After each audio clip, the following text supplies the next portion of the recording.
The wealth secrets. Solomon used to live in luxury and prosperity, unveiling the ancient wisdom that built history's greatest fortune. King Solomon of Israel stands as perhaps history's most legendary example of wealth and wisdom combined. His riches were so vast that silver was considered common in Jerusalem during his reign, and his luxury so renowned that rulers from across the known world traveled thousands of miles just to witness his splendor. Yet Solomon's approach to wealth was far more sophisticated than mere accumulation. Through his writings, decisions, and the historical record of his reign, we can discern the precise principles that elevated him from inheriting a kingdom to building an empire of unprecedented prosperity. The secrets of Solomon's wealth weren't buried with him in ancient Jerusalem. They live on in his proverbs, reflected in his policies, and demonstrated through his business strategies that created sustainable prosperity for an entire nation. These principles transcend time and culture, offering a blueprint for financial success that remains as relevant today as it was 3,000 years ago. The foundation, wisdom as the ultimate investment. Solomon's first and most crucial wealth secret was his recognition that wisdom itself was the most valuable asset anyone could acquire. When given the opportunity to ask for anything he desired, Solomon chose wisdom over immediate riches, understanding intuitively what modern research confirms: knowledge and decision-making skills compound more powerfully than any other form of investment. This foundational choice reveals the first principle of Solomonic wealth building: prioritize learning and understanding over quick gains. Solomon understood that a wise person with modest resources would eventually accumulate more wealth than a fool with vast inheritance. His proverbs repeatedly emphasize this theme, declaring that wisdom is more precious than rubies, and nothing you desire can compare with her. The practical application of this principle meant that Solomon invested heavily in education, both his own and that of his advisors. He studied botany, zoology, engineering, international relations, and human psychology. This broad knowledge base later proved invaluable in his business dealings, architectural projects, and diplomatic negotiations. Every piece of learning became a tool for wealth creation. Solomon's wisdom-first approach also led him to surround himself with knowledgeable counselors from various fields. He understood that no single person, regardless of their intelligence, could master every area necessary for building and maintaining great wealth. By assembling teams of experts and listening to diverse perspectives, he multiplied his own wisdom and avoided the costly mistakes that typically plague those who rely solely on their own understanding. Strategic partnerships and alliance building. Perhaps no aspect of Solomon's wealth strategy was more sophisticated than his approach to building strategic partnerships. Rather than viewing other kingdoms as competitors to be defeated, Solomon saw them as potential partners for mutual benefit. This perspective enabled him to create a network of alliances that generated tremendous wealth through trade, technology transfer, and shared resources. The most famous example of this approach was Solomon's partnership with Hiram, king of Tyre. Recognizing that Tyre had superior expertise in construction and access to premium materials like cedar wood, while Israel had abundant agricultural products and a strategic location for trade routes, Solomon negotiated agreements that benefited both kingdoms enormously. These partnerships went beyond simple trade deals to include technology transfer, joint ventures, and shared infrastructure projects. Solomon's marriage alliances, while often criticized from a religious perspective, were brilliant from a business standpoint. Each marriage created diplomatic and economic ties with other nations, opening new markets for Israeli goods and providing access to foreign expertise and resources. The Egyptian princess he married brought with her not only diplomatic advantages, but also access to Egyptian engineering knowledge that proved invaluable in his building projects. The key insight from Solomon's alliance strategy is that wealth creation multiplies when it's pursued collaboratively rather than competitively. By helping other nations prosper through trade and partnership, Solomon ensured a constant flow of wealth into his own kingdom. This principle challenges the zero-sum thinking that often limits wealth creation, demonstrating instead that the most successful wealth builders are those who create value for others. The power of geographic and strategic positioning. Solomon inherited a kingdom strategically positioned at the crossroads of 3 continents, but he was the first to fully capitalize on this geographic advantage. His wealth secret here was understanding that location could be leveraged into lasting economic advantage through careful planning and infrastructure development. Rather than simply collecting tolls from passing traders, Solomon transformed Israel into an essential stop on major trade routes. He built storage facilities, created rest stations, and established marketplaces that made Israel indispensable to international commerce. Traders didn't just pass through, they preferred to conduct business there because Solomon had made it the most convenient and profitable place to trade. This strategy required significant upfront investment in infrastructure, but Solomon understood the long-term payoff. He built roads, harbors, and storage facilities that served merchants for generations, creating ongoing revenue streams that far exceeded the initial investment. Modern businesses that invest in becoming platforms or essential infrastructure for their industries are following Solomon's model. Solomon also recognized the importance of controlling key resources and trade routes. His partnership with the Queen of Sheba, for instance, gave him access to the lucrative spice trade, while his naval expeditions to Ophir secured gold and other precious materials. By positioning himself as a crucial link in various supply chains, Solomon ensured that a percentage of international commerce flowed through his treasury. The principle here is that sustainable wealth often comes from becoming indispensable to other people's success. Rather than just creating products or services, the most successful wealth builders create systems and platforms that others depend upon for their own prosperity. Innovation and technology adoption. Solomon was among history's earliest adopters of cutting-edge technology, and his willingness to invest in innovation became a major source of his wealth. The construction of the temple and his palace showcased building techniques and materials that were revolutionary for their time, establishing Israel as a center of technological advancement. His approach to innovation was systematic rather than haphazard. Solomon studied the best practices from every culture he encountered, adapted them to his own context, and often improved upon them.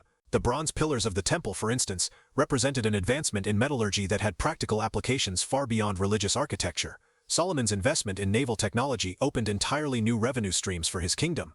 The ships he built in partnership with Hiram were capable of longer voyages than previous vessels, enabling trade expeditions that brought back gold, silver, ivory, apes and peacocks from distant lands.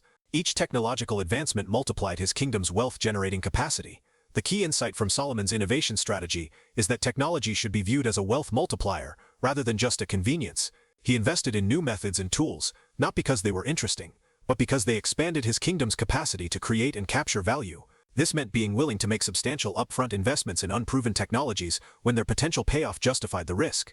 Solomon also understood the importance of protecting and monetizing innovations. The skilled craftsmen who worked on his projects were often brought to Jerusalem and retained, ensuring that technological advantages remained within his kingdom, rather than being immediately copied by competitors. Diversification and multiple revenue streams. One of Solomon's most sophisticated wealth strategies was his commitment to diversification across multiple industries and revenue sources. Rather than relying on a single source of income, he created wealth through agriculture, trade, manufacturing, mining, construction, and service industries. His agricultural policies transformed Israel's farming sector through improved irrigation, crop rotation, and the introduction of new varieties of plants from foreign lands. This not only ensured food security, but also created exportable surpluses that generated foreign currency. Solomon's stables, famous for their horses, represented another revenue stream, as he became a major supplier of cavalry mounts to other kingdoms. Solomon's manufacturing sector included metalworking, textile production, and luxury goods creation. The craftsmen who built the temple and palace also produced items for export, establishing Israel as a source of high-quality manufactured goods. This manufacturing base provided employment for his people while generating additional wealth for the kingdom. His mining operations, particularly the copper mines in the Araba region, provided raw materials for both domestic use and export. Solomon understood that controlling the supply of essential materials gave him leverage in international negotiations and ensured profitable long-term revenue streams. The principle of diversification protected Solomon's wealth from the cyclical downturns that affected individual industries. When agricultural output was poor due to weather, trade revenues could compensate. When political tensions affected certain trade routes, other business lines continued to generate income. This stability was crucial for maintaining luxury and prosperity over the long term. Human capital development and organizational excellence. Solomon recognized that sustainable wealth required more than just good strategies. It demanded exceptional execution by skilled people. His approach to human capital development was revolutionary for its time and remains a model for building wealth through organizational excellence. Rather than relying solely on inherited nobility or family connections, Solomon identified and promoted talented individuals based on their abilities. The administrative structure he created included skilled managers overseeing different aspects of his kingdom's economy, each chosen for their expertise in their particular field. Solomon's investment in education extended beyond his own learning to include systematic training for his officials and craftsmen. The biblical record indicates that he maintained schools for scribes, administrators, and skilled workers, ensuring a continuous supply of capable people to manage his growing wealth. His organizational systems were designed for scalability and sustainability. Rather than making every decision himself, Solomon created clear hierarchies and procedures that enabled his wealth-generating activities to continue growing even as they became too complex for any single person to manage directly. The compensation and incentive systems Solomon created motivated excellent performance while retaining key personnel. He understood that the people responsible for generating wealth needed to share in its benefits, creating loyalty and sustained effort that mere commands could never achieve. This focus on human capital development multiplied Solomon's personal capabilities exponentially. Instead of being limited by his own time and energy, he could leverage the skills and efforts of thousands of capable people, all working toward common goals of prosperity and excellence. The economics of reputation and luxury. Solomon understood that reputation itself could be a wealth-generating asset when properly cultivated and leveraged. His legendary wisdom and the spectacular luxury of his court weren't merely personal indulgences. They were strategic investments in building a reputation that attracted wealth from around the known world. The Queen of Sheba's visit illustrates this principle perfectly. Her journey to Jerusalem wasn't just diplomatic, it was essentially a business expedition motivated by Solomon's reputation for wisdom and wealth. The gifts she brought and the trade agreements that followed generated far more value than the cost of maintaining the impressive court that attracted her attention. Solomon's reputation for wisdom made him a sought-after arbitrator for international disputes, a service that he monetized through fees and favorable trade arrangements. Kings and merchants who benefited from his judgment became ongoing business partners and sources of revenue. The luxury of Solomon's court served multiple business purposes. It demonstrated the prosperity that partnership with Israel could bring, impressed foreign dignitaries in ways that influenced their negotiations, and attracted the best talent from other kingdoms who wanted to be part of such obvious success. This strategy required substantial investment in maintaining appearances, but Solomon understood that the returns justified the costs. The biblical record indicates that his daily food requirements included 30 measures of fine flour, 60 measures of meal, 10 fat oxen, 20 pasture-fed cattle, 100 sheep, plus deer, gazelles, roebucks, and fattened fowl. While expensive, this lavish lifestyle served as a form of marketing that generated far more wealth than it consumed. The principle here is that sometimes spending money strategically to build reputation and attract attention can generate more wealth than saving it. Solomon's luxury wasn't wasteful consumption but rather investment in building the kind of reputation that creates ongoing business opportunities. Resource management and stewardship principles. Despite his vast wealth, Solomon understood the importance of careful resource management and responsible stewardship. His proverbs repeatedly emphasize the folly of waste and the wisdom of planning ahead, principles that he applied consistently in managing his kingdom's resources. Solomon's agricultural policies included building storage facilities for surplus grain during abundant years, ensuring food security during lean periods while also creating commodities that could be traded internationally when prices were favorable. This long-term thinking prevented the boom and bust cycles that often plagued ancient economies. His construction projects, while magnificent, were also designed for durability and long-term value. The temple and palace were built to last for generations, representing investments in infrastructure that would continue serving the kingdom long after their construction costs had been recovered. Solomon's approach to taxation and public finance balanced the need for revenue with the importance of maintaining economic growth. He understood that excessive taxation could kill the economic activity that generated wealth, so he structured his revenue systems to encourage rather than discourage productive work and trade. The conservation and efficient use of natural resources was another aspect of Solomon's stewardship. His reforestation projects and careful management of mining operations ensured that resource extraction remained sustainable over the long term rather than depleting the kingdom's natural capital. These stewardship principles enabled Solomon to maintain and grow his wealth rather than simply consuming it. By treating resources as capital to be preserved and multiplied rather than just assets to be spent, he created sustainable prosperity that outlasted his own reign.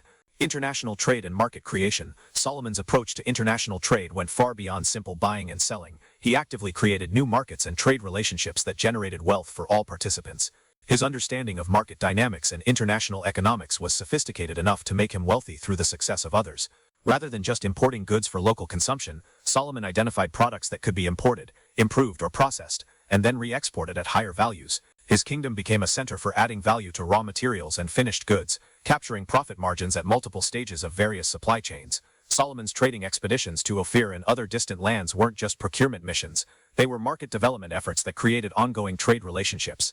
By establishing regular routes and reliable partnerships, he created predictable revenue streams that could be planned and built upon. His currency and monetary policies facilitated international trade by making Israel a convenient place to conduct business.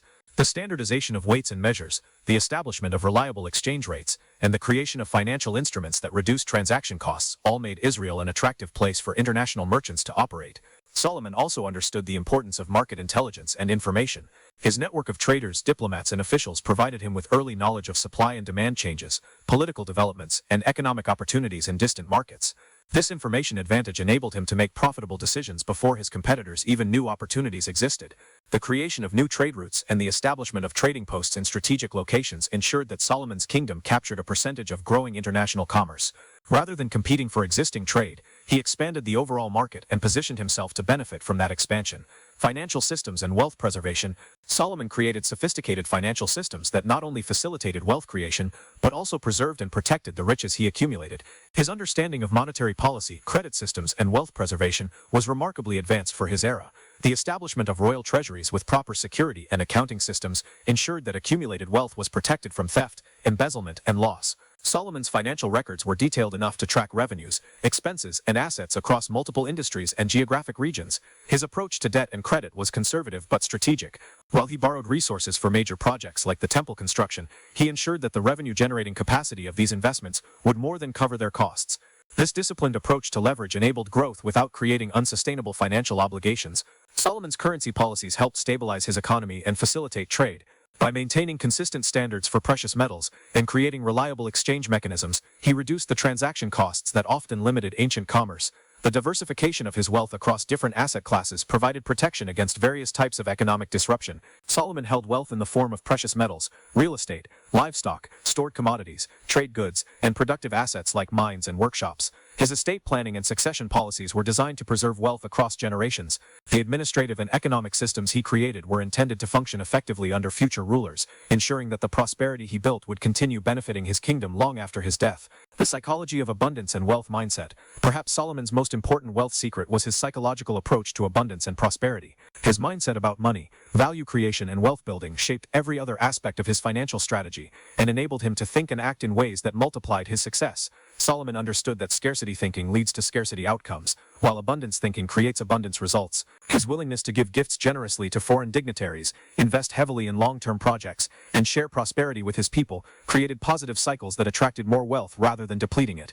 His famous judgment regarding the disputed baby demonstrates his understanding that wise resource allocation often requires giving up short-term gains for long-term benefits. The real mother's willingness to sacrifice immediate possession for the child's welfare parallels the wealth-building principle of sometimes accepting smaller immediate returns in order to preserve and grow long-term value.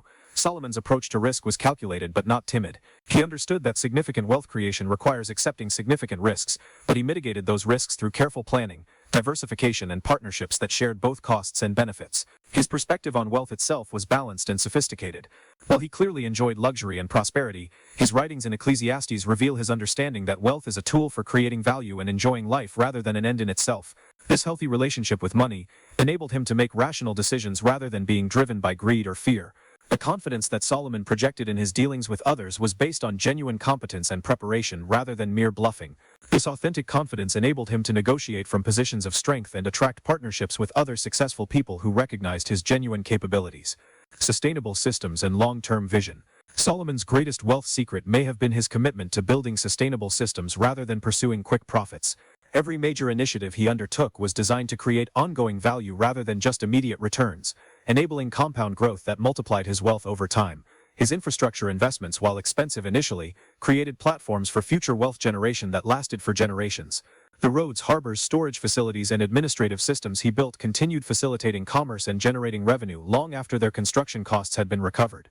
Solomon's educational and cultural investments created human capital that remained productive for decades. The craftsmen trained during his reign continued creating value, the administrative systems he established continued functioning efficiently, and the diplomatic relationships he built continued facilitating trade. His approach to environmental stewardship ensured that the natural resources his wealth depended upon remained productive over the long term. Rather than exhausting mines, forests, and agricultural land for short-term gain, he managed these assets to provide sustainable yields that could support ongoing prosperity. The legal and regulatory frameworks Solomon established created stable business environments that encourage investment and entrepreneurship.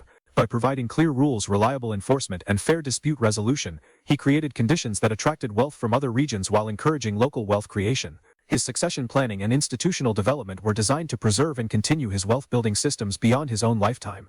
While his immediate successors weren't able to maintain all of his achievements, the foundational systems he created provided benefits for generations. Integration and modern application. The wealth secrets Solomon employed weren't isolated techniques but integrated elements of a comprehensive approach to prosperity that can be adapted for modern application. His success came from combining multiple strategies synergistically rather than relying on any single method of wealth creation. The foundational principle of prioritizing wisdom and continuous learning remains as relevant today as it was in ancient Israel. In our information-based economy, the ability to acquire, process, and apply knowledge effectively is perhaps even more crucial for wealth building than it was in Solomon's time. His emphasis on creating value for others through partnerships, innovation, and service provides a sustainable model for modern wealth creation. The most successful contemporary businesses like Solomon's Kingdom become wealthy by solving problems and creating value for others rather than simply extracting resources. The importance of reputation, relationships, and trustworthiness in Solomon's approach translates directly to modern business success. In our interconnected world, reputation spreads faster and has greater impact than ever before, making Solomon's strategic approach to building and leveraging reputation even more powerful today. His systematic approach to diversification, risk management, and long-term thinking provides a template for building sustainable wealth in volatile modern markets. The principles of multiple revenue streams, careful resource management, and sustainable systems remain fundamental to lasting financial success. The psychological and mindset elements of Solomon's approach, abundance thinking, calculated risk-taking, confidence based on competence, and healthy relationships with wealth, are perhaps even more important in our psychologically complex modern economy than they were in his more straightforward ancient context. Solomon's integration of practical skills with ethical principles and long-term vision created a model of wealth building that was both successful and sustainable. His example demonstrates that the greatest fortunes are built not through exploitation or shortcuts, but through creating genuine value, building lasting relationships, and maintaining systems that benefit everyone involved. The luxury and prosperity that Solomon achieved weren't ends in themselves, but rather the natural results of applying these principles consistently over time.